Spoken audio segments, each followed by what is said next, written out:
call Hala, Yahweh, Bahashem, Yahweh Shai, Barakatah Yahweh, Barakatah Yahweh Shai, Barakatah Yahweh, Barakatah Yahweh Shai, Barakatah Yahweh, Barakatah Yahweh Shai, the water, Kwam Yasharallah. I'd like to give double honors to the elders apostles, a great millstone that teaches truth, which I believe through lining up with the prophecies, 100% of the truth. I'm your brother Malakama. Just want to do a sit and talk, I guess you can call it. Being out here, the field report. And right now I'm in the island of Hispaniola, what we currently call Dominican Republic or Haiti.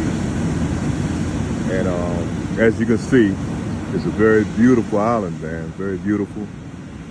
The waters, looks pristine. And this is where part of our northern kingdom resides, northern and actually the southern kingdom. They both share the island. The Haitians being from the tribe of Levi, and the Dominicans being a Simeon, and some of them are some Judites down here also. So we have Judite, tribe of Judah, Simeon, and Levi, all sharing this beautiful island. But still, even though our people are here, they're still being oppressed under the oppressors, man. And it goes back from a time when, Cristobal Columbus came over here, man. That wicked Edomite, and Lord willing, I'm gonna try to put together a lesson on it to give a little bit of a history on it, and showing how our people were over here before and how they became I guess you could say slaves or under bondage under these Edomites. And as you can see, the landscape here is beautiful, man. And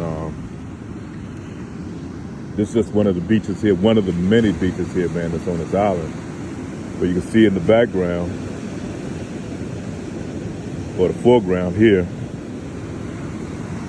where a lot of these Edomites come down here and invest into this place. They put their money and they buy a lot of the waterfront properties, and all these properties were first inhabited by the native people here, the native tribes. And so they come down here, a lot of the Germans, the French, a lot of Canadians, a lot of Americans, and they come here and buy a lot of these properties, because they have a money currency here that they drove up the price of inflation here, where a lot of the inhabitants can't afford to stay on these lands, and thereby they end up, pricing them out and taking over a lot of these waterfront properties. But one thing that's good about the island that they have that no matter where there's a beach, the inhabitants or the natives of the people are able to get access to the beach. They still have that in effect. Like Esau Edom, man, anything that he has to possess, he likes to call his own and claim as his own, and thereby you can't get access to the beaches. And we're talking about like America, where it is over there, they have that, you can't go to a lot of the beaches or beautiful waterfront areas that once they lay claim to it, they claim it all the way out to the water. So it's a little bit different here, but you can still see who has access to the fatness of the land, or the lamb, Shalakia, who has access to the fatness of the land. And that goes all the way back to Esau with our forefather Isaac. He told him, he said, that would be your blessing, the sword and the fatness of the land. And no matter where you go on this planet, this devil has his fingerprints all over anywhere where there's beautiful land, beautiful islands, and they own all that real estate. You can go to Jamaica, you can go to Colombia, you can go to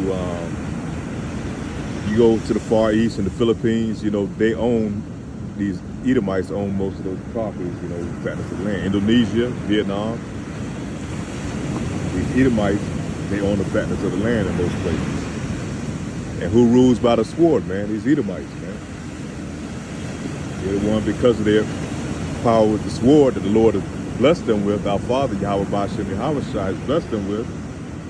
They able to take over lands, and take over resources and things of that nature. But this particular area up in here, which I'm going to try to venture to a place called Puerto Plata. This is part of the region of North Dominican Republic, where Cristobal Colon came with those 3 ships, and he knew where he was coming to. They lied to you in history, tell you that he got lost and he thought he landed in India. No, this is the first place he landed, right here, up in this area. And he knew because he had Hebrew interpreters on the ship with him. He knew that where he was coming to, this is where a lot of the southern kingdom were, because it's been transcribed earlier, and mainly in the Apocrypha, telling about, where they went to. So he came over here, he knew where he was going, man. He knew that where they was going to, there was a lot of what they call gold or Ophir, which was some of the top quality gold, man. And so he did a lot of studying. He studied the Bible, the Apocrypha. He studied the scriptures, put it that way. And he knew to bring with him Hebrew interpreters that he had on it, so he was able to communicate with the inhabitants of the land. Because our people over here, the Southern Kingdom, they came over here, willing. Their will was to practice the law, statutes, and commandments. But once they got over here, they individually going off, as the Bible has transcribed, man, as transcribed in the scriptures. So they did go off, and that's why the Lord brought Yahweh Bashem Yahweh Shai, brought these devils over here, man, because they still had to go through the curses, man, because they broke that covenant that they had with Yahweh. So he landed. Imagine him pulling up with those ships during that time, man. We talking maybe 500 years ago. I mean, Shalakia. When was that? 13, probably about 800 years ago.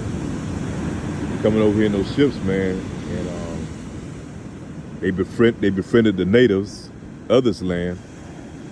And he said, when he looked at them, he said, man, they're going to make great slaves. That was his thinking the whole time. He's shaking their hands or whatever he's doing, with their greetings, and the inhabitants is welcome them in, which our people always do. They done it with Gad and Reuben up in the Americas, man. And he set up a camp here. He stole some people, some natives from here, actually young teenagers from here, got them on the ship, which they thought they was going to tour them around the island, but he took them back over to Spain, man. He kidnapped them pretty much, man. That was the beginning of the slave trade during that time. Like I said, I go into it with more details, man. You say, Lord willing, with another lesson, with some precepts with the Bible, man. But yeah, this is pretty much where he came through, man, in the beginning of the end of our time, man. And our new beginning for the new beginning, man. Because the second Esdras, it tells you, man, that was, we were approaching the end of the end of this world, man. It gives you a description of the time that we were in. And so we're in the last days during that time of the New Testament. That's when Yahweh Shai came on the scene, man. That was right after the Apocrypha, right after the Greek captivity. Then the Romans come in on the scene. And that's why they take that part of the Bible out, because it gives a lot of good clues of who they are and who we are, and tells you about where the Southern Kingdom, man. It gives you a beautiful description of how the Southern Kingdom got over here.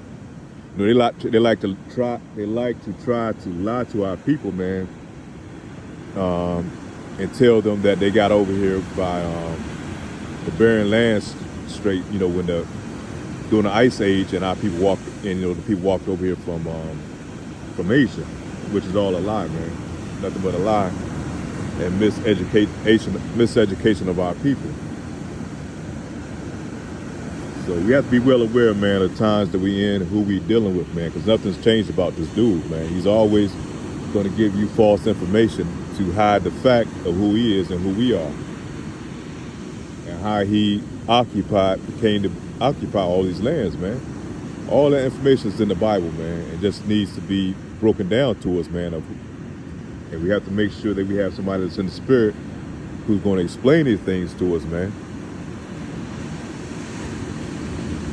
Like I say, history is really his story, not our story, man. How he wants to dress it up, you know.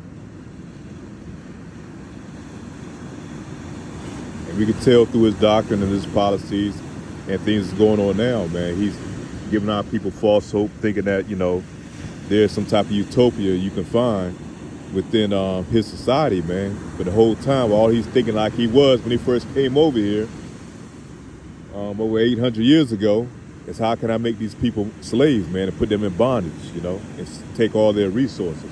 And saying nothing's changed about his thinking, man. And scriptures tell you, can a leopard change his spot? Hell no, he can't change his spot, because that's who he is, man. He's the wicked. You know, that's who he is. That's what the Lord made him out to be.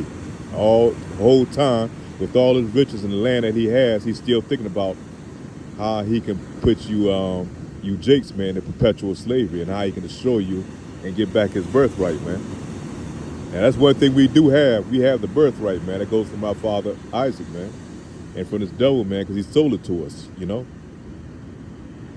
So we're blessed. We have the best blessing, even though he has the blessing with the sword and with the fatness of the land. But we're going to win out in the end, man, because this devil's going to be under our subjection in a new world that's to come, man. All we have to do is do as our Father told us to do, man. Follow these laws, statutes, commandments to the best of our ability. And hold on, man, and pray that we are the elect, man. That the Lord keep us in this truth. And we can be brought into this new changeover, man. This new beginning that's going to happen. But that's pretty much it, man. What meant for this to be long, you know, it's kind of through the spirit while I was out here getting my walk on. Going to be here for a few days before I head back to Babylon, man. But we have to be well aware and know our history, man. Know the true history, not his history, not his lies, man, not his deception.